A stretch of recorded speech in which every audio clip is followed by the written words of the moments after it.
Welcome to my first Blitz Game Jam video where I give myself 90 minutes to generate a rapid game prototype focusing on minimizing polish and maximizing playable mechanics. Okay, welcome to my 1 hour game jam project on Breakout. I started off using a side-scroller template from the Unreal, the sort of palette of Unreal projects. I use this because actually the control is good. You have left and right movement. You're sort of constrained to this plane, and you've got some like really basic geometry already there. You can see I start off by creating some basic C++ classes. So here I'm creating a C++ template for a brick, and then creating some initial properties. In the first instance, it's creating a hit variable. And then I go sweep wildly back into editing my character.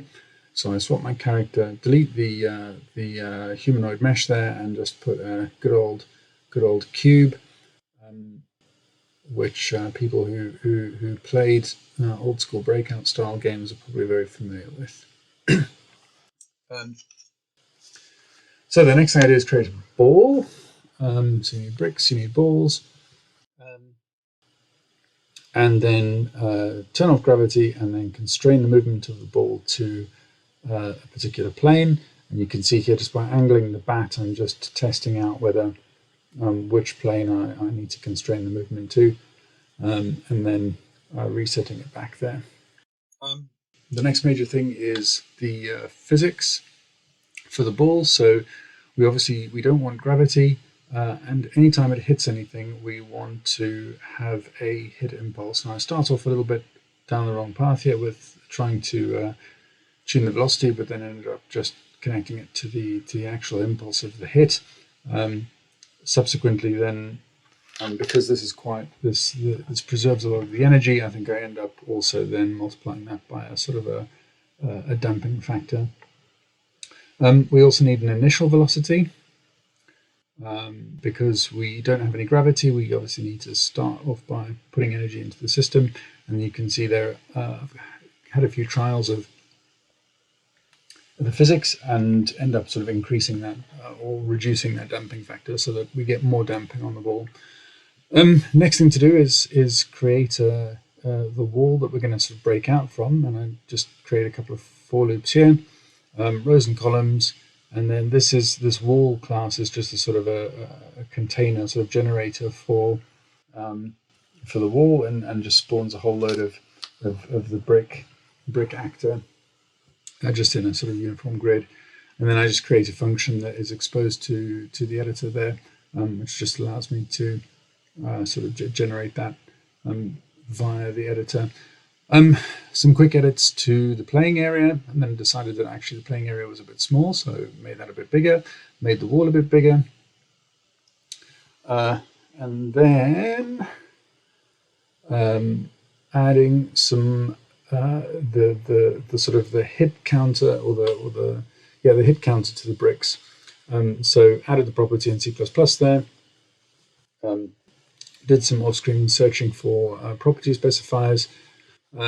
And then compiled and then added the sort of the functionality for reducing the hit counter into blueprints, and then essentially destroying the brick when the counter gets to 0 or below.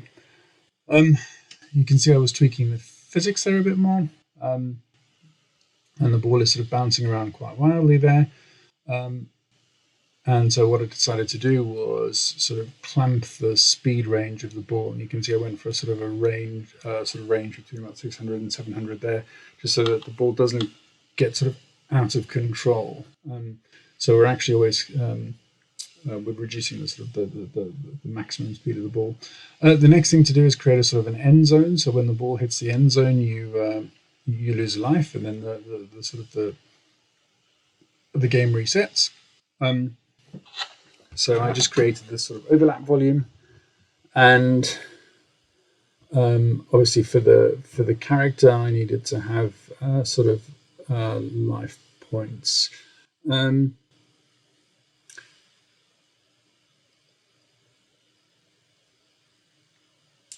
So you can see searching for function specifiers there.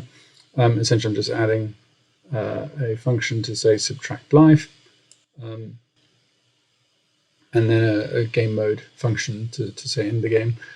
Quick compile with a small compilation error around the wrong quotation marks. That was quickly solved. And then adding some logic into just into blueprints, actually, in the end. You could do this in C++. It's really quick and easy just to block this out in blueprints. Commenting the functions there, those comments are actually, what's quite cool about Unreal is that it will put those comments above the functions into the actual text, so you can actually read what those comments are in the editor.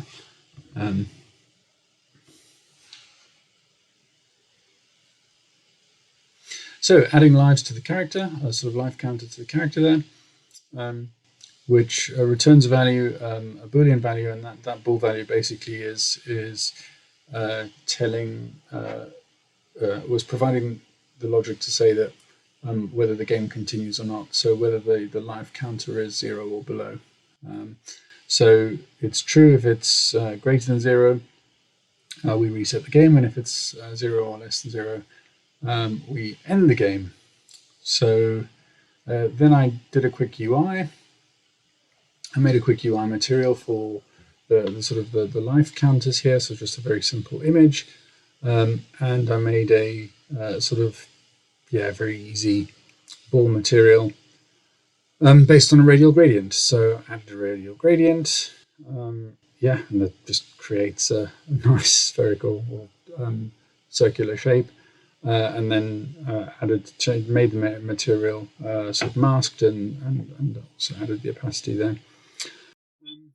So when we generate the UI, we obviously need to it's good practice to sort of clear the children out if you're going to respawn a whole load of images. So I create a loop there that gets the number of lives and then adds that many lives to a horizontal box in the top left-hand corner.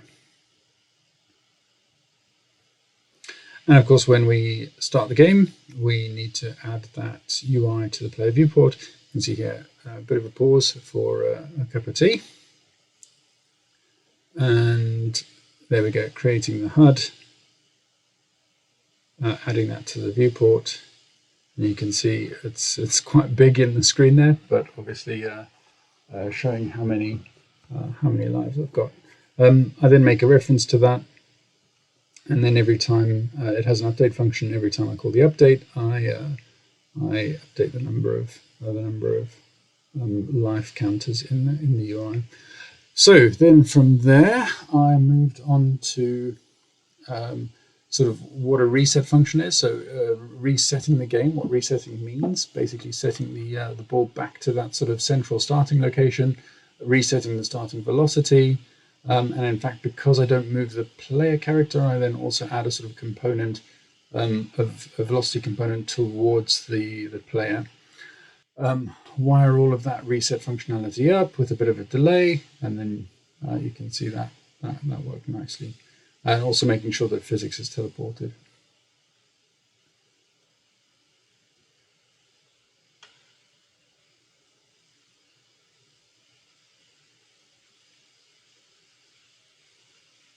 So endgame logic, I ended up not using the game mode function for this, but just did a really simple adding some text to the screen. So I just added game over to the screen and just called the pause function in from game mode.